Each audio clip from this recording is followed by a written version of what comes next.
आणि आता बातमी शेतकऱ्यांसंदर्भातली. अहिल्यानगर जिल्ह्यातील श्रीरामपूरमध्ये गेल्या 3 दिवसांपासून सुरू असलेलं शेतकऱ्यांचं अन्नत्याग आंदोलन अखेर तुर्तास स्थगित करण्यात आलं.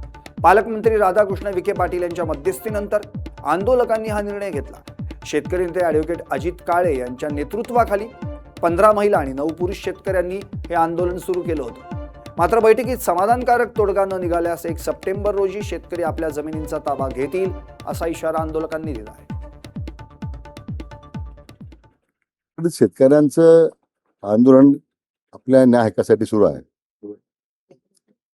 मी महसूल मंत्री झाल्यानंतर आपण तो एक निर्णय धोरणात्मक केला. यापूर्वी त्या जमिनी परत करता येणार नाही असं मागच्या सरकारची भूमिका होती.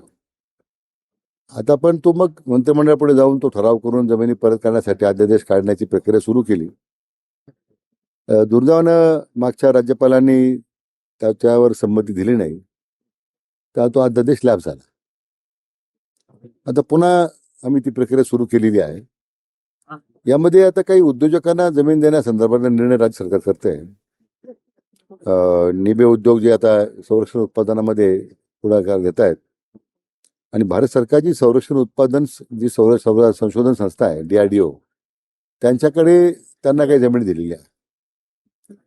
स्वाभाविकपणे शेतकऱ्यांना भावना तयार झालेली की आपल्या हक्काची जमीन आता या परस्पर वाटप होत चाललेलं आहे.